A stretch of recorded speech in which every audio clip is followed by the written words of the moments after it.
Abran sus Biblias, por favor, a Colosenses, capítulo 3, verso 12 en adelante.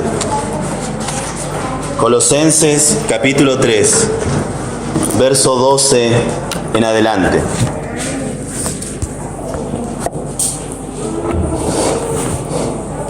Colosenses, capítulo 3, verso 12 en adelante.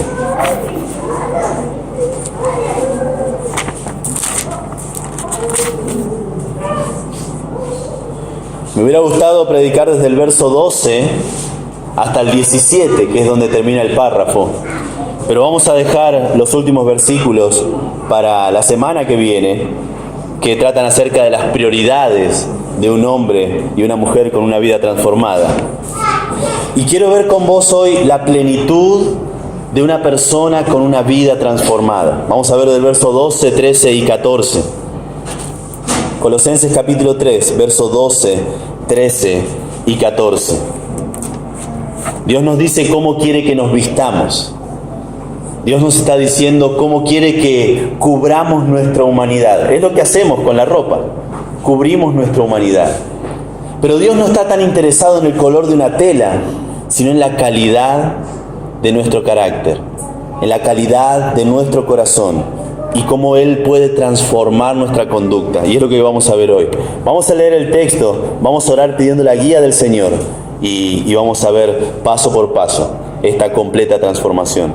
Dice Colosenses capítulo 3, verso 12 al 14. Vestíos pues como escogidos de Dios, santos y amados, de entrañable misericordia, de benignidad, de humildad, de mansedumbre, de paciencia, soportándoos unos a otros y perdonándoos unos a otros, si alguno tuviere queja contra otro. De la manera que Cristo os perdonó, así también hacedlo vosotros. Y sobre todas estas cosas, vestíos de amor, que es el vínculo perfecto. Oremos. Padre, te agradecemos, Señor, porque podemos, a través de tu palabra, conocer tu consejo para nuestras vidas. Señor, te agradecemos, porque venimos delante de ella para ser enseñados. Te hemos adorado, te hemos agradecido, y ahora, Señor, queremos aprender de tu palabra. Ayúdame, Señor, como predicador, a ser un buen mensajero, a no agregar nada a lo que es tu revelación y a no quitar nada a lo que es tu revelación. Que pueda esconderme una vez más a la sombra de tu cruz y que seas tú hablándole a tu pueblo, te lo pido, en el nombre de Cristo Jesús. Amén. Dice, vestíos pues como escogidos de Dios. Dios quiere que vistamos nuestra humanidad de una manera especial. Y para eso Él tiene algunas prendas especiales. Tiene, por ejemplo, una ropa interior, que es cuando dice, vestíos pues como escogidos de Dios, santos y amados. Vamos a hacer como una figura, ¿les parece bien? Una ropa interior, algo que sucede en el corazón. Dios quiere que tengamos un corazón transformado en el interior. Un corazón que esté seguro de quién es Él y quiénes somos nosotros, al haber confiado en Él, al habernos arrepentido de nuestros pecados y al haber entregado nuestra vida por completo a Él. Entonces, lo primero de esta vida transformada, la primera prenda, es un corazón transformado. Dice, vestíos pues, verso 12, como escogidos de Dios. Nadie se hace cristiano por su propia decisión. Nadie se hace cristiano porque realmente elige, bueno, es pura decisión mía y me hago cristiano. Nadie lo hace. Dice, vestidos pues como escogidos de Dios. La elección de parte de Dios hacia nosotros es una verdad revelada en las Escrituras. Por ejemplo, lo vemos en Efesios capítulo 1, verso 4. Vayan ahí, por favor. Efesios capítulo 1, verso 4. Efesios capítulo 1, verso 4.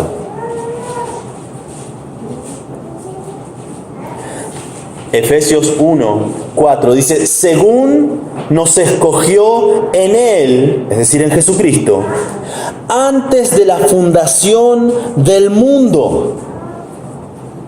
Fuimos escogidos en Jesucristo antes de Génesis capítulo 1, verso 1.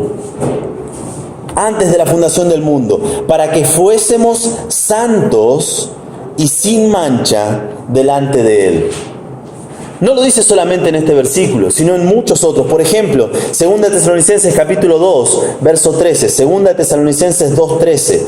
Dice, pero nosotros debemos dar siempre gracias a Dios respecto a vosotros, hermanos amados por el Señor, de que Dios os haya escogido desde el principio, es decir, desde Génesis 1:1, antes aún, desde el principio, para salvación, mediante la santificación por el Espíritu y la fe en la verdad. Dios no nos llamó porque habíamos hecho buenas obras. Dios no nos llamó o no nos escogió por alguna virtud nuestra, sino que fue un acto deliberado de amor de parte de Dios. Por ejemplo, lo vemos esto en 2 Timoteo capítulo 1, verso 9. Dice, quien nos salvó, 2 Timoteo 1:9, quien nos salvó y llamó con llamamiento santo, no conforme a nuestras obras, sino según el propósito suyo y la gracia que nos fue dada en Cristo Jesús antes de los tiempos de los siglos. La elección de Dios de nosotros como sus hijos es algo que sucedió mucho antes de que vos puedas respirar, nacer, tomar decisiones, mucho antes. Es más, se nos dice también en Efesios que es producto del puro afecto de su voluntad. Es decir, su voluntad de amarnos, su voluntad de escogernos, su voluntad de salvarnos, no estuvo contaminada por nuestra vida. Él no vio en nosotros desde la eternidad y vio que por ahí teníamos ojos tiernos. Él no vio desde la eternidad y vio que por ahí nos portábamos decentemente bien. Él nos escogió antes de que pudiéramos tener obras. Y Él lo decidió desde la eternidad. Dice, santos y amados, estamos en Colosenses 3:12. Dios nos hizo santos, la palabra santo es la palabra agios, al habernos elegido. Esa palabra santo es separado y llegó a tener la idea y significa hoy por hoy, separado para un fin espiritual, especial. Y Dios nos ha separado del mundo. Ahora, qué triste, cuando los hijos de Dios no caminamos, no actuamos como si estuviéramos separados del mundo. Cuando la música que escuchamos no muestra esa separación. Cuando la forma en la que hablamos, las decisiones que tomamos, las cosas que miramos, cuando no van de acuerdo con esa santidad, con esa separación que Dios hizo entre el mundo y nosotros. En Efesios 1:5, eso es lo que le estaba mencionando. Dice, en amor, habiéndonos predestinado para ser adoptados hijos suyos por medio de Jesucristo, según el puro afecto de su voluntad. Entonces comienza diciendo, vestidos pues como escogidos de Dios, santos, separados. El hecho de que Él nos haya escogido nos hace santos también. Y amados. Tenemos la seguridad de que somos amados. Tenemos la seguridad de que Él nos ha escogido. Por nuestras propias obras, ¿cuál era nuestra condena? Segura. El infierno. Una muerte en el infierno, separado por la eternidad del Creador. Eso es lo que merecieron nuestras obras. Eso es lo que merecieron nuestras obras. Sin embargo, de tal manera nos amó, que envió a su Hijo unigénito. Dice en Gálatas 4:4 que cuando vino el cumplimiento del tiempo, Dios envió a su Hijo, nacido de mujer y nacido bajo la ley. Esto es lo que celebramos en Navidad. Dios envió a su Hijo para que todo aquel que en Él cree no se pierda y tenga vida eterna. Somos santos, somos elegidos por Dios y somos amados por Dios. Eso transforma nuestro corazón, nos llena de humildad y nos llena de seguridad. Seguridad de que nada hicimos para merecer la salvación y por ende nada podemos hacer para perderla. Fue su obra en nuestras vidas, fue su misericordia sobre nuestras vidas, fue su decisión sobre nuestras vidas. Nosotros solamente tuvimos fe, solamente creímos en lo que el Creador dijo que es. Y humildad porque aceptamos nuestro lugar en la creación. Somos creación de Dios y aceptamos el lugar del Señor como Creador, dueño y soberano sobre nuestras vidas. Y eso produce humildad, eso provoca humildad. Saber de que no puedo negociar con Dios, de que no puedo andar haciendo pactos cual si fuese comerciante el Señor. Él es el eterno, Él es el creador y Él decidió salvarme. Él decidió enviar a su Hijo Jesucristo. Él me santificó. Eso me da un corazón transformado.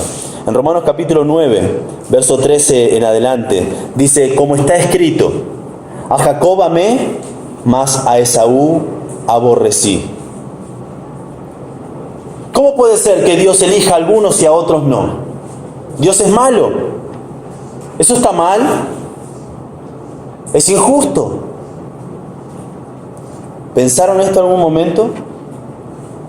¿Escucharon que alguien pensó de esta manera en algún momento? Hay un error en esta manera de pensar. Porque estamos diciendo, ¿por qué Dios no me eligió? ¿O por qué Dios no eligió a aquel? Como si fuese tu obligación, ya que nos amas tanto. Cuando en realidad Dios no decidió que las personas vayan al infierno. No fue una decisión de Dios. En 2 de Pedro leemos de que Él no quiere que ninguno perezca. No fue voluntad de Dios de que los seres humanos vayan al infierno después de morir. ¿Por qué viene la condenación en el infierno? ¿Producto del pecado? Ahora, ¿el pecado de Dios o el mío? El mío. Entonces, ¿de quién es culpa que yo vaya al infierno? Mía. No es culpa de Dios. Las personas van camino al infierno. No porque Dios es malo, sino porque nosotros somos malos. Dios, lejos de ser malo, es tan bueno, es tan amoroso, es tan grande su amor por nosotros, que dispuso una manera que podamos llegar a Él. Un único camino de redención, que es el Señor Jesucristo. Viéndolo de esa manera, como realmente es, Dios no es malo, su bondad es mucho más grande de lo que podamos llegar a entender. Dice, ¿qué pues diremos? Estamos en Romanos 9, verso 13 en adelante. ¿Que hay injusticia en Dios? En ninguna manera.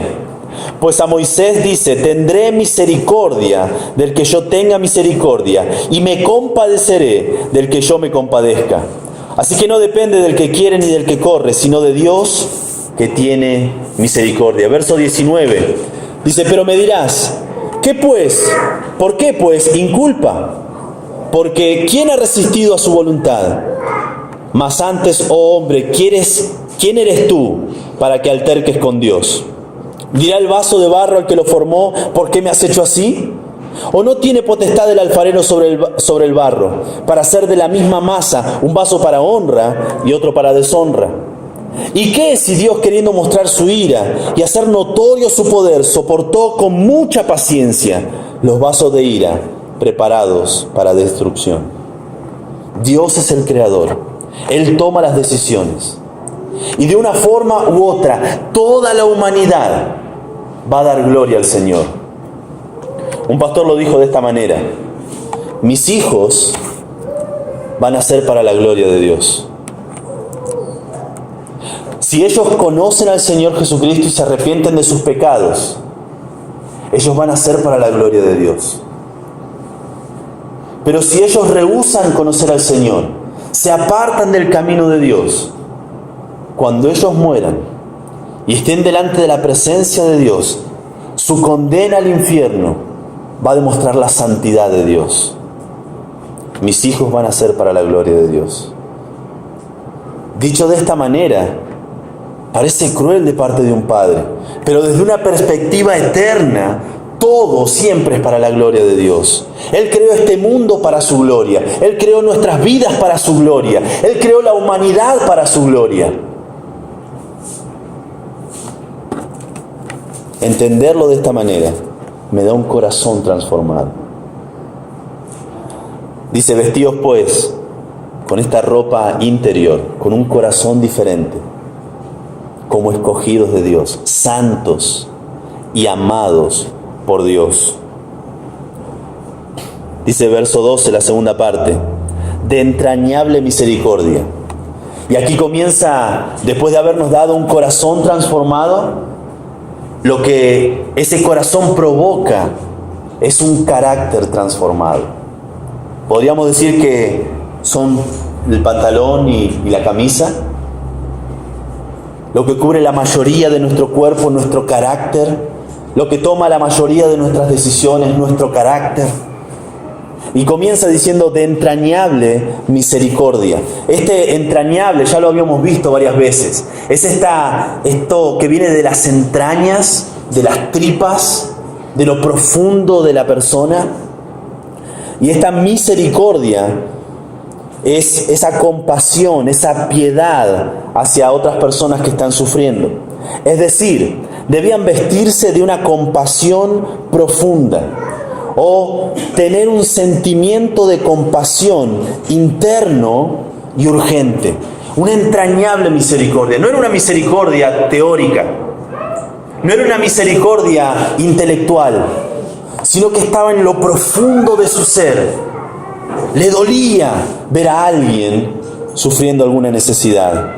Y esto es una cualidad divina. Leemos, por ejemplo, en Lucas capítulo 6, verso 36. Sed pues misericordiosos, como también vuestro Padre es misericordioso. Es una cualidad de Dios. En Santiago, por ejemplo, capítulo 5, verso 11, leemos, he aquí tenemos por bienaventurados a los que sufren. Habéis oído de la paciencia de Job y habéis visto el fin del Señor, que el Señor es muy misericordioso y compasivo. Esta misericordia es una cualidad divina. Jesús fue ejemplo de misericordia. Por ejemplo, lo vemos en Mateo capítulo 9, verso 36, donde dice que al ver a las multitudes tuvo compasión, misericordia de ellas, porque estaban desamparadas y dispersas como ovejas que no tienen pastor. Es más, esta cualidad divina de la que Jesús fue un gran ejemplo era moneda poco conocida en este mundo antiguo. En la antigüedad, en estos tiempos bíblicos, cuando alguien sufría alguna enfermedad, mucha cura no hay, y eran abandonados. En esta antigüedad, en este tiempo, cuando alguien ya era demasiado viejo, era abandonado. O cuando alguien tenía algún defecto o había estado herido, por lo general era abandonado. Eran dejados a su propia suerte para que mueran. ¿Recuerdan la parábola del buen samaritano? ¿Recuerdan de que ese hombre estaba herido? Y pasaron religiosos, no lo atendieron, y pasó un samaritano y lo atendió. La gente, cuando escuchaba esta parábola del Señor Jesucristo, no estaba horrorizada pensando, ¡ay, nadie lo ayudó! Estaban horrorizados porque lo ayudó un samaritano. Porque era algo normal ver personas heridas, muriéndose al costado del camino. Y era normal para la mayoría hacer la vista hacia otro lado. Me gustaría decir que esa costumbre quedó en ese tiempo, pero no lo creo. Como cristianos, nosotros debemos ser diferentes, tanto en esa época como en esta. Dios nos manda a ser diferentes, nos manda a vernos de manera diferente, con una entrañable misericordia. No debemos ser indiferentes al sufrimiento, sino que debemos preocuparnos por las necesidades de otros. Y es un gozo, como tu pastor, como pastor de esta iglesia, ver cómo se cuidan unos a otros, cómo se aman unos a otros, cómo son benignos, misericordiosos unos con otros. El segundo atuendo dice de benignidad, y está hermanado con este concepto de misericordia. Esta benignidad es una excelencia moral. La idea es que esta entrañable misericordia ha afectado cada parte de nuestro ser, a tal punto que llegamos a ser benignos. Uno no puede ser un poco benigno. O se es benigno o no se es benigno. O se es excelente moralmente en cada área de nuestras vidas o no se lo es por completo. Dice de benignidad. Esa es la gracia que ha penetrado todo nuestro ser y que suaviza y da dulzura donde antes había aspereza. Jesús usó esta palabra para declarar que su yugo era fácil. ¿Recuerdan? En Marcos 11, mi yugo es fácil, es benigno, es dulce. No es duro, no es cruel. La persona benigna se ocupa por el bienestar de otros y lo hace con ternura. También es una cualidad divina. En Lucas capítulo 6, verso 35, dice: amad pues a vuestros enemigos y haced bien y prestad, no esperando de ello nada, y será vuestro galardón grande y seréis hijos del Altísimo, porque Él, el Altísimo, es benigno para con los ingratos y malos. Dios es bueno todo el tiempo. Dios hace salir su sol sobre buenos y sobre malos. Dios es bueno y sus hijos deben serlo también. Jesús, por ejemplo, dejó ver esta benignidad en Mateo 11 al invitarnos. Dice: venid a mí, todos los que estáis trabajados y cargados, y yo os haré descansar. Llevad mi yugo sobre vosotros y aprended de mí, que soy manso y humilde de corazón, y hallaréis descanso para vuestras almas, porque mi yugo es fácil, benigno y ligera mi carga. Esta cualidad, al igual que la misericordia, era desconocida en el mundo antiguo. Era desconocida. Preocuparnos de otro, no. Y encima hacerlo con ternura, menos. ¿Ven cuán radical era para estas personas que este samaritano despreciado no solamente le curó las heridas, sino que se encargó de él, que lo llevó hasta una posada y pagó para que lo cuiden? Era una locura. Pero los hijos de Dios somos misericordiosos y debemos vestirnos de esa benignidad. Como cristianos es el resultado de tener esta entrañable misericordia. Sigue en Colosenses 3, dice de humildad. Esta humildad, la palabra literalmente es humillación de mente, una mente humillada. Y en los escritos griegos siempre fue algo negativo, siempre fue algo que tenía implicaciones negativas, como derrotado o algo por el estilo. Pero con el cristianismo, la humildad se ha convertido en una virtud. El mundo sin Cristo ve la humildad como debilidad. El mundo sin Cristo ve la humildad como algo que no es virtuoso. Pero nosotros lo vemos como el antídoto contra el amor propio que envenena las relaciones. Cuando alguien es humilde de corazón, las relaciones florecen. Lo contrario del humilde es el orgulloso. ¿Te gustaría tener relaciones con alguien orgulloso? Seguramente los conocés, día tras día cruzás gente orgullosa, tal vez tu jefe, tal vez algún vecino, tal vez alguien que está en tu trabajo o en tu colegio, gente orgullosa, soberbia, que está todo el tiempo pensando soy mejor que vos, mi casa es más grande que la tuya, mi auto es más grande que el tuyo, bueno, en mi caso funciona. Cualquiera que diga mi auto funciona ya puede ser orgulloso conmigo. O que pueda decir mi familia es más linda que la tuya, mis hijos son más inteligentes que los tuyos. Ser orgulloso no demanda tener mucho dinero, simplemente un poco de soberbia.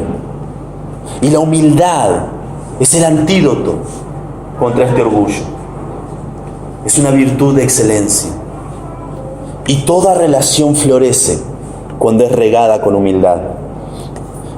Jesucristo, como siempre, es nuestro ejemplo. En Mateo 11 leíamos de que Él es manso y humilde de corazón. Y es una marca distintiva de todas las relaciones del creyente, la humildad. En Filipenses capítulo 2, verso 3, luego de hablar del ejemplo del Señor, nos dice, nada hagáis por contienda, uno contiende por orgullo, o por vanagloria, que también es por orgullo. Antes bien, con humildad, estimando cada uno a los demás como superiores a él mismo. Sigue diciendo el pasaje, haya pues en vosotros este sentir, literalmente esta manera de pensar, esta manera de entender las cosas que hubo también en Cristo Jesús, que es manso y humilde de corazón. Toda relación florece cuando lo regamos con humildad. Sigue diciendo de que debemos seguir vistiéndonos nuestro carácter, la mansedumbre, dice de mansedumbre, íntimamente relacionada con la humildad. No es debilidad de carácter ni nada parecido. La persona mansa reconoce el peso de su propio pecado. Se ha definido la mansedumbre como el poder bajo control. Tengo todo el poder para hacerte daño, pero rehúso hacerlo. Me freno. Soy manso. Y aun cuando no quiero serlo, puedo ser amable. ¿Cómo se logra esto? Entendiendo que todos ofendemos muchas veces. Siendo consciente del peso de mi propio pecado. Y soy tan consciente de esto que cuando debo llevar las cargas de otros, cuando el pecado de otro me ofende, puedo soportarlo. Porque sé que Él debe soportar el mío. Obviamente es una virtud divina. Gálatas capítulo 5. Es parte de ese fruto del Espíritu, que es amor, gozo, paz, paciencia, mansedumbre. Vamos de vuelta. Amor, gozo, paz, paciencia, benignidad, bondad y fe. Perdón, me olvidé. Mansedumbre, verso 23. Templanza. Contra tales cosas no hay ley. Es una virtud divina. Es algo que no podemos generar por nuestro propio esfuerzo. Y ninguna de las anteriores la podemos generar por nuestro propio esfuerzo. Las podemos fingir, las podemos actuar, pero solamente son producidas por la vida de Dios en nuestra vida. Y debe ser una realidad de nuestra vida. En Gálatas 6, verso 1, debe ser una realidad de nuestras vidas cuando restauramos a algún hermano. Gálatas 6.1, vayan conmigo por favor ahí. Gálatas, estamos cerca. Capítulo 6.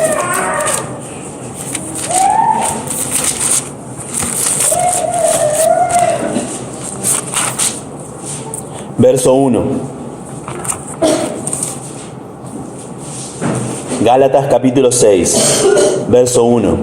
Dice, hermanos, si alguno, esto es decir, cualquiera, fuere sorprendido en alguna falta, es decir, en cualquier falta, nadie está exento, cualquiera de nosotros podría ser ese alguno, que fue sorprendido en alguna falta.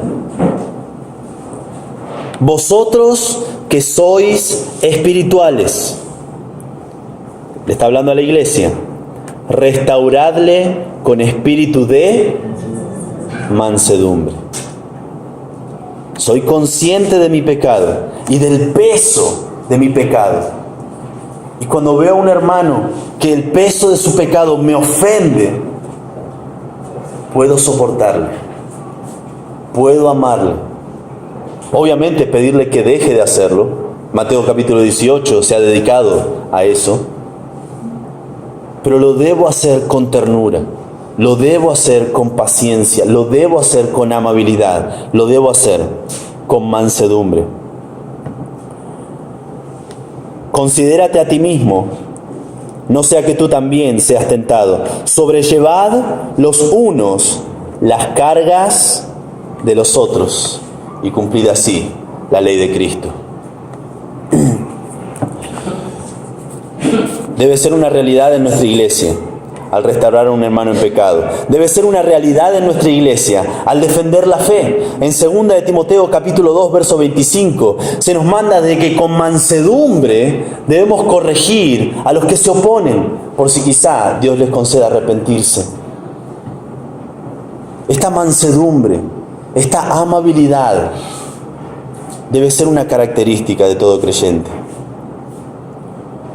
En 1 de Pedro capítulo 3:15 dice: sino santificad a Dios el Señor en vuestros corazones y estad siempre preparados para presentar defensa con mansedumbre y reverencia ante todo aquel que os demande razón de la esperanza que hay en vosotros. La mansedumbre debe inundar nuestro trato con las demás personas. Y por último dice: y de paciencia. Dice, una persona paciente no se enoja con otros. Hay un comentarista llamado Barclay que escribió lo siguiente. Dice: es un espíritu que nunca pierde la paciencia con su prójimo. Su insensatez y terquedad nunca lo llevarán al cinismo y a la desesperación. Sus insultos y agravios nunca producen en él amargura o ira. Esta paciencia, esta macrotumía, lo que está diciendo es: voy a soportarte.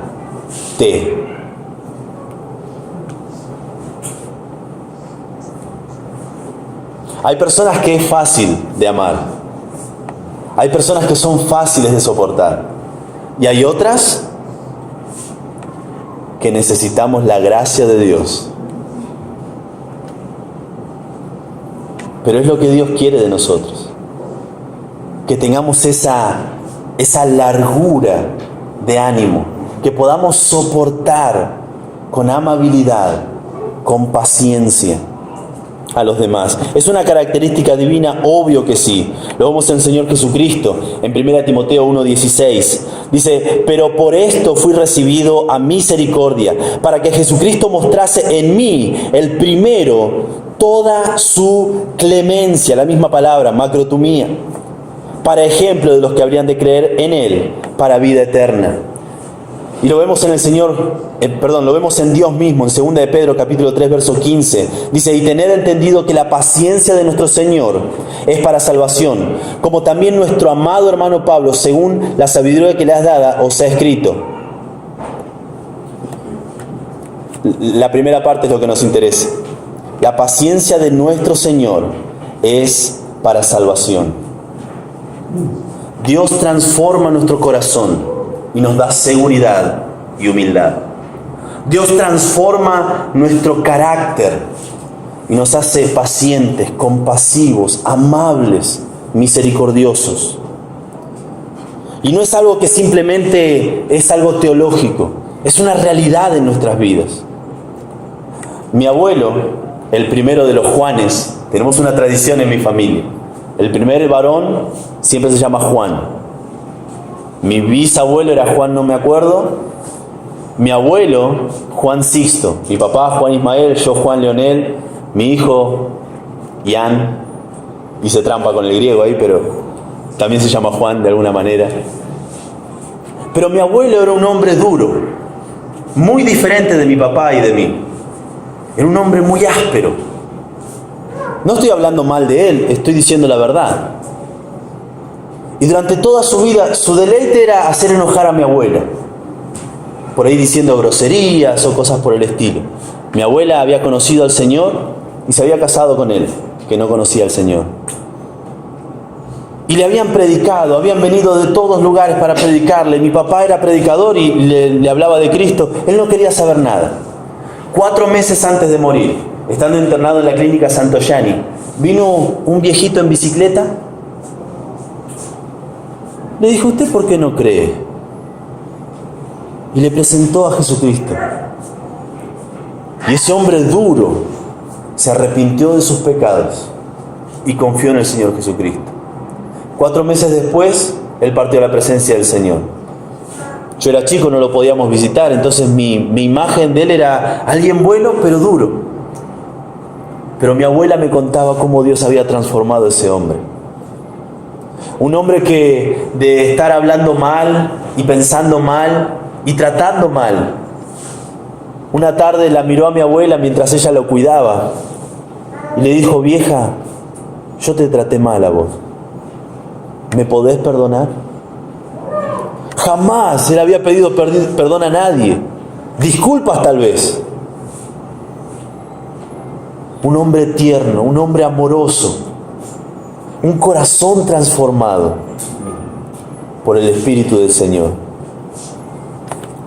Y la tercera vestimenta es una conducta transformada. Lo vemos en el verso 13 en adelante. Dice, soportándoos unos a otros. Ahora, cuando tenemos un corazón transformado y cuando nuestro carácter ha sido transformado, obviamente vamos a tener una conducta transformada. Soportándoos unos a otros.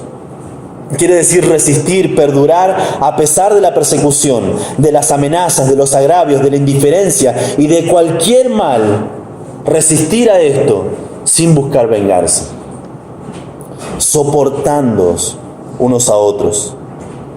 Pablo, por ejemplo, dijo en 1 Corintios 4:12, nos fatigamos trabajando con nuestras propias manos, nos maldicen y bendecimos, padecemos persecución y lo soportamos. Ahora, él le dijo esto a los corintios, pero ellos no eran ejemplo de esto.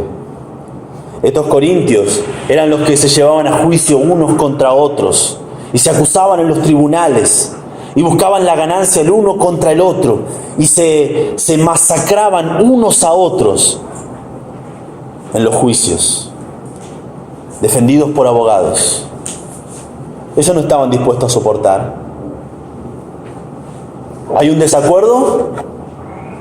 Hermano, Dios te bendiga. Hola, sí. ¿Me podés hablar con el abogado? Dios te bendiga. No estaban dispuestos a soportar. Es más, Pablo les dice en 1 Corintios 6:7, así que por cierto, es ya una falta en vosotros que tengáis pleitos entre vosotros mismos. ¿Por qué no sufrís más bien el agravio? ¿Por qué no sufrís más bien el ser defraudados? ¿Por qué no se soportan unos a otros? No habla de soportar el pecado, sino las diferencias, las inconveniencias. Debe ser una realidad de nosotros, obviamente que sí. En Efesios capítulo 4, verso 2, leemos con toda humildad y mansedumbre, soportando con paciencia los unos a los otros en amor. En Tesalonicenses vemos que ellos eran un ejemplo de esto. Segunda Tesalonicenses 1:4 dice, tanto que nosotros mismos nos gloriamos de vosotros en las iglesias de Dios, por vuestra paciencia y fe en todas vuestras persecuciones y tribulaciones, que soportáis. Es la misma palabra que se usa acá en Colosenses, soportándonos unos a otros. Dice, y perdonándoos unos a otros, si alguno tuviere queja contra otro. Esta palabra de perdonándoos significa ser benignos, implica gracia, necesita de la gracia. Se dice por lo general de que no perdonar a alguien es como tomar el veneno y esperar que el otro muera. Es ridículo. Pero eso sucede con el que no perdona. Creemos que le hacemos un daño al otro no perdonando, pero el que está infectado con ese rencor somos nosotros mismos. Y a quien termina haciéndole daño ese rencor es a nosotros mismos.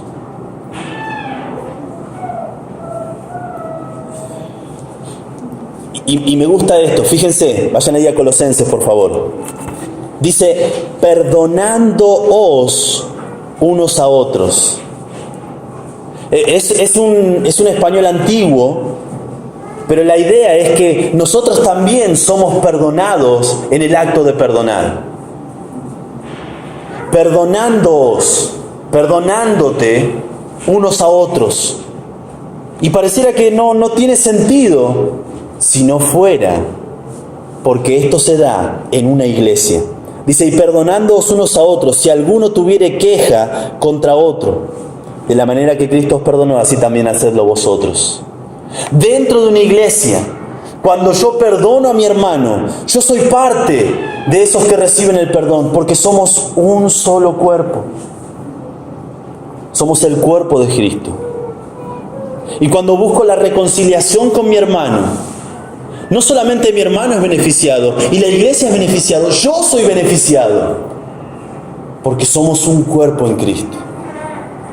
Cuando el cuerpo de Cristo tiene salud, mi vida tiene salud. Perdonándoos unos a otros. Dice, de la manera que Cristo os perdonó, así también hacedlo vosotros. ¿De qué manera Cristo te perdonó? ¿Alguien lo sabe? Ya estamos terminando, este es el final del sermón. ¿De qué manera Cristo te perdonó? Al morir en una cruz. Pero ¿cuán grande fue su perdón? ¿Total? ¿Cada área de nuestra vida fue perdonada por Dios? Sí. Y lo grande de su perdón, se ve por ejemplo en la parábola de los dos deudores, ¿la recuerdan? El rey le perdonó una deuda que era impagable.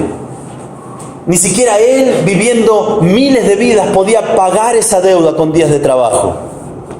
Era una deuda impagable, no había manera de que se lo pague. Y el rey lo perdonó. Sin embargo, este hombre fue y encontró a un consiervo que le debía 100 denarios, un poco más de 3 meses de trabajo. Y no quiso perdonar. Y es esta misma figura, de la manera que Cristo os perdonó. Una deuda impagable, una deuda inmensa, que no te alcanzaría tu vida entera trabajando para poder pagarla. Ni la tuya, ni la de tus hijos, ni de los hijos de tus hijos podrían pagar esa deuda de pecado tan grande. Y el rey la perdonó. Y cuando un hermano nos ofende, y no es tan grande como nuestra ofensa al Señor, ¿cuál es nuestra actitud? ¿Somos como ese siervo que le dice al hermano, ¡me ofendiste, me ofendiste!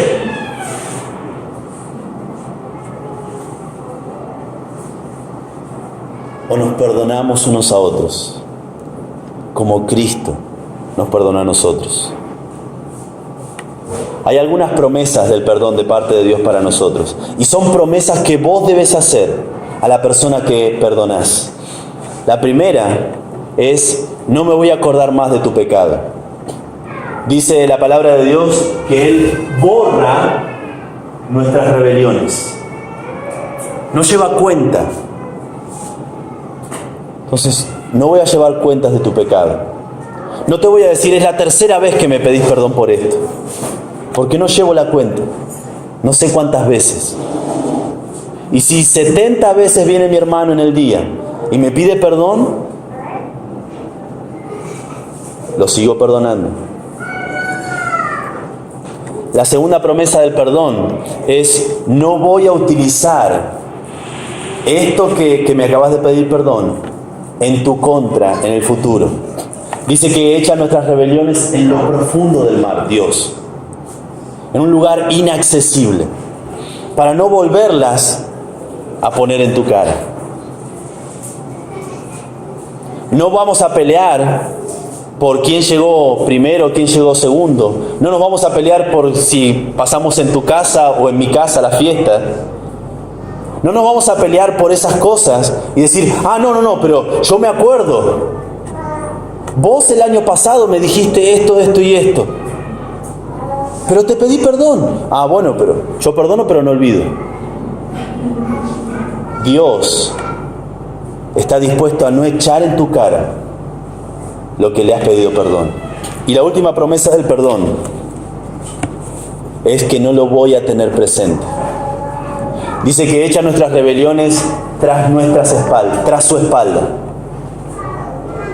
No lo voy a tener presente. Cuando te vea, no voy a ver ese pecado por el que vos ya me pediste perdón. Si no te saludé por alguna razón y te pedí que me perdones, tu responsabilidad, tu promesa del perdón, cuando me decís te perdono, es que cuando me veas no vas a estar pensando, ahí está el que nos saluda. Es una promesa de parte mía. Cuando yo digo te perdono, de que no te lo voy a reprochar, no lo voy a usar en tu contra y no lo voy a tener presente. De la manera que Cristo os perdonó, así también hacedlo vosotros. Y esto solo lo puede hacer una iglesia que tiene un corazón transformado, que tiene un carácter transformado y que tiene una conducta transformada. En el verso 14 dice, y sobre todas estas cosas vestidos de amor, que es el vínculo perfecto. Quiero leerte, y ya sí, terminando, lo que es un compromiso de amor. Está en el libro Amor, Aceptación y Perdón de Jerry Cook. Y esto es lo que un pastor le dice a sus miembros y a cada persona con la que tiene oportunidad se lo dice para demostrar su amor. Este sobre todo es como el abrigo que envuelve todo, el amor. Y cuando decimos que nos amamos unos a otros, esto es lo que está en la mente de Dios.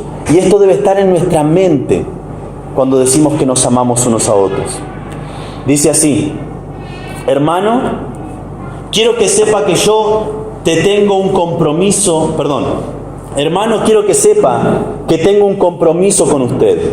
Y ese compromiso significa que nunca lo haré sufrir intencionalmente, que nunca le diré ni haré intencionalmente nada que pueda ofenderlo, que siempre y en toda circunstancia procuraré ayudarlo y apoyarlo, que si ha caído y puedo levantarlo, lo haré, que todo lo que yo tenga y usted necesite, lo compartiré con usted, y si es necesario, se lo daré.